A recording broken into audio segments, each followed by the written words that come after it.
Hey there gamers, welcome back to the Board Game Co channel, and today we have a preview of The Big Squeeze. Hey there gamers, it's Professor Meg here, and welcome back to the Board Game Co channel. Today we have a preview of The Big Squeeze. Now this is a sponsored preview. This is an upcoming Kickstarter campaign, so you can check out the link down below for everything that they have planned, and this is a prototype copy in front of me, so all rules, components, things like that are subject to change. Now, in The Big Squeeze, as you may have noticed from the box art, there are lemons, and you are going to be taking lemons and making them into lemonade. So this is going to be a game where you are doing worker placement, maneuvering around the board where other players are also trying to gain ingredients and fulfill their lemonades with their different recipes. But the big surprise of the game is that you're actually in a world where you know the apocalypse is coming. It is coming very soon. It's actually coming up during a festival for lemonade. So when that is going to happen, the entire game is going to change. So I'm going to show you what the first phase of the game is like before then showing you the second phase of the game. But during the first phase, players are going to be balancing two different things. They're going to be trying to upgrade themselves to make their actions more efficient, but they're ultimately going to be trying to stash things for that apocalyptic time. So you do know that it's coming, you want to be stashing certain things, so you are going to be stashing as much as possible to benefit you in the future. And you're also going to have different abilities that are asymmetric depending on the character that you choose to play as. That is also going to add a little bit of flavor to the game for you as well. Now, the game in front of you is currently set up for 2 players. We have the Value Kingdom player over here, who is the green, and the Bookworm Brews, which is going to be the blue. So there are a few things that change depending on the player count, such as the money that is stashed up here in the farmer's market. But players are going to be using worker placement to maneuver their pieces around this board, performing different actions. And ultimately what you're trying to do is gain recipes into your hand, play them to stock them to be able to be sold, and then sell them to customers. Now you're also upgrading your different actions, but remember that you're trying to keep in mind that the apocalypse is also happening. So you do have your different ingredients that you have available to you for the current things that you are making, but some things are going to have a stash ability, which you're going to play underneath your board here, and that's what you're going to save for that apocalypse half. Now, don't worry too much about the apocalypse yet. It is happening, but it's not happening quite yet. So I'll go over the actions on this board and everything that you are doing, but it is important to know that the apocalypse is coming because you do want to stash certain things. You can stash things and you'll use that in the future phase, or you can use things now to benefit yourself to make your actions more efficient and hopefully be able to stash even more for the future. So you're constantly trying to balance what you're gaining, whether it is something that is available to you now or something you might stash, either with a stash ability or when you gain money, you're able to slot it for the future for the apocalypse. So taking a look at the board here, it's pretty straightforward, the 3 different ingredients that you are going to be gaining, that you would be going over here to gain ice, here to gain sugar, and here to gain lemons. And just note that there are many more resources in the game. This is just a few samples to show you what they look like, but that is where you are going to go to gain those respective things. Now here in the library is where you're going to be drawing the recipe cards, and then once you have the recipe cards in your hand, you're going to come to your home kitchen to make the lemonade, and then the farmer's market to ultimately sell that lemonade. So that is the pacing that players are going to be doing, and when you do draw recipe cards, you're able to have up to 5 in your hand. So for example, if we did spend a turn to come over here and draw a recipe card for ourselves, now we have this sparkling lemon, and we know we want a lot of lemons plus some ice. So on a future turn, we may choose to go up here to May's Lemon Orchard and gain a lemon. However, if we were to go down to here to gain ice for ourselves, we would gain 2 ice as opposed to the 1 lemon over here, and that's because of our upgrade board. So for every $1 that you slot underneath these specific actions, you are upgrading that action for yourself. So for example, if we did have 2 money here for our lemons, we would gain 3 lemons every time we took an action at May's Lemon Orchard instead.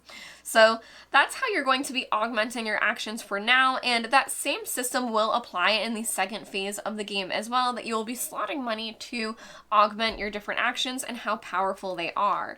Now, this money you're going to be gaining in two different ways, where one of the ways is going to be when you sell your lemonade. So first, you would have to come here to the home kitchen to make the lemonade, and in order to make the lemonade, you would play it from your hand, pay the respective ingredients, and then it would be placed in stock for you to be able to sell.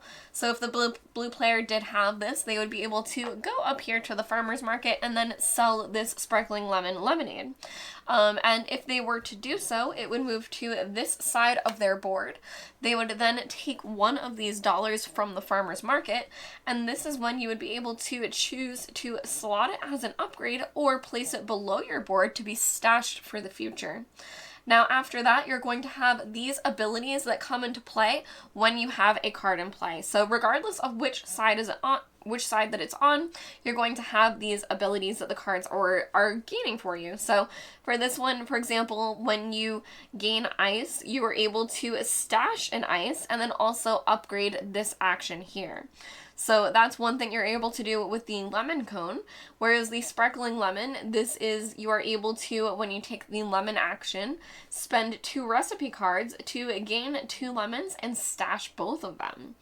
Now, when you are gaining upgrades in the sense from cards, that's when you're going to take money from the supply instead and place that as an upgrade. So the money that you do gain from the farmer's market is limited. It's 6 plus 2 per the number of players, so that is a limited pool there, and that's what you'll gain only when selling a lemonade, whereas when you're upgrading, you'll take it from this general supply over here.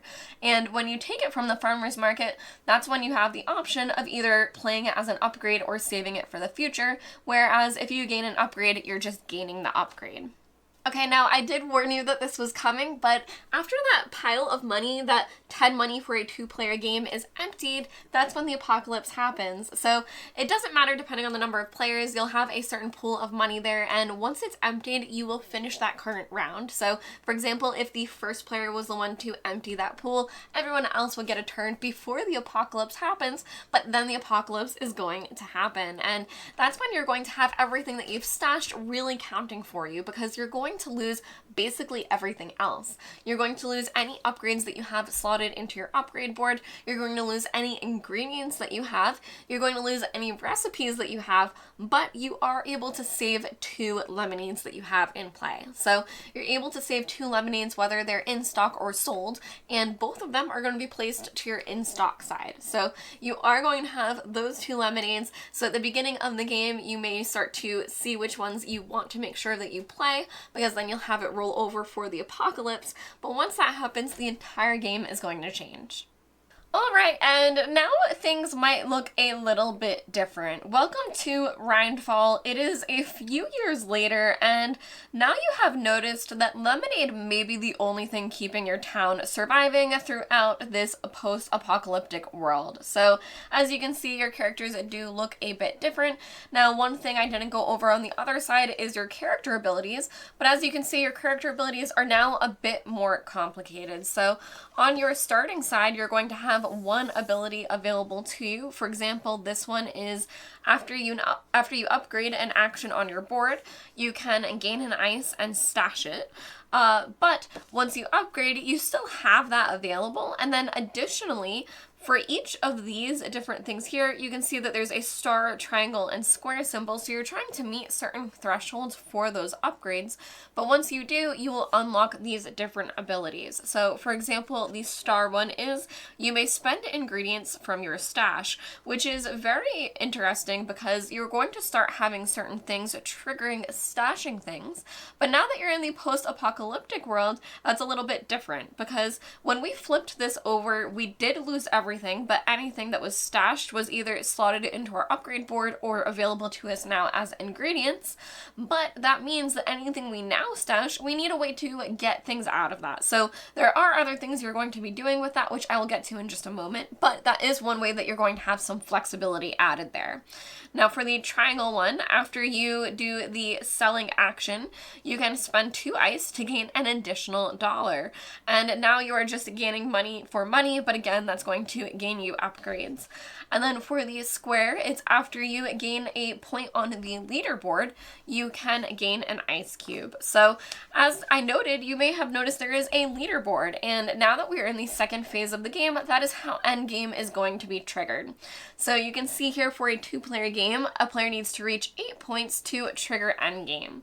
Now you do still have till the end of the round, meaning that again, if the first player here was the one to trigger that, the second player would still be able to act and try to beat those points. And there are tiebreakers if you are on the same amount on the leaderboard, but players are trying to race up toward that. And in order to do so, you're going to be collecting bounties. So the different locations that you are visiting are all going to be very familiar, with the biggest change being the mines with the recipe cards, that your recipes are a bit different now. But you also have these bounties that you are trying to fulfill, and that's going to be in specific places.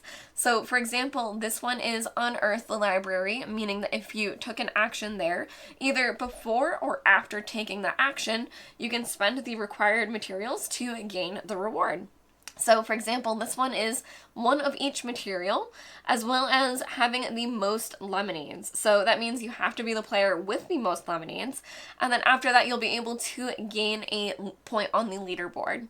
Now finally you will flip this card over, meaning that is going to change, and this side is when an action is taken there, you need to pay a money from your stash while having the most lemonades. So this is an example where you're paying things from your stash. This bounty here is 5 stashed goods, so you'll be spending those. So that's where you can see the bounties are also going to be affecting your stashed goods area.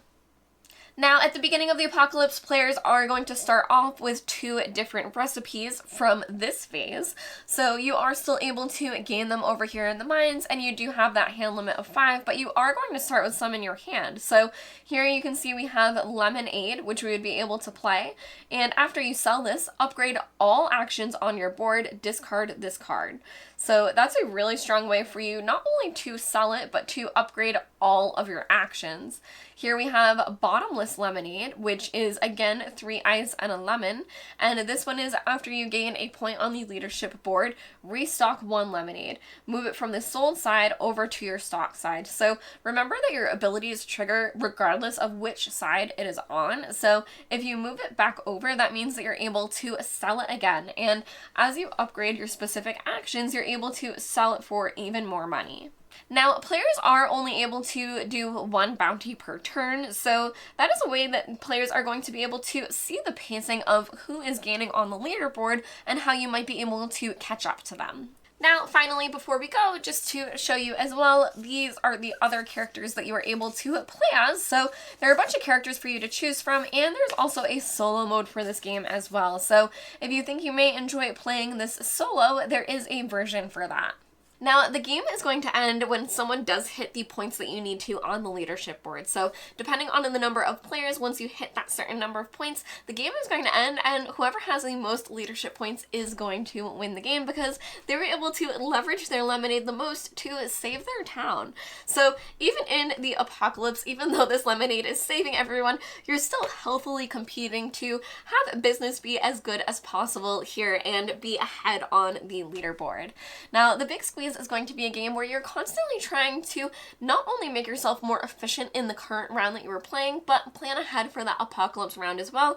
And then once the apocalypse round comes, it is a free-for-all where you are just racing toward gaining those leadership points. So the first phase is very interesting, where you're kind of trying to build your character out, make your actions more efficient, but also be sure that you're saving things for the future, because you know that your other opponents are going to be saving things as well. So everything is really going to matter, especially with those upgrades that you're able to do, because as your actions get stronger and stronger, you're gaining more, meaning that you need to take those actions less often. So you're maneuvering around the board, perhaps picking up different types of ingredients that you need, and then being able to fulfill those different orders by making the lemonades and selling them all with multiple actions as opposed to that one that you start off with. So even when the apocalypse comes, you do have less upgrades because you lose them and then slot some in, but either way, the apocalypse is definitely adrenaline fueled, where you'll be trying to ramp up as much as possible. So this has been a preview of The Big Squeeze. You can check out the Kickstarter link down below for everything that they have planned. Thank you all for watching the Board Game Code channel. I've been Professor Meg, and I'll see you all next time. Bye!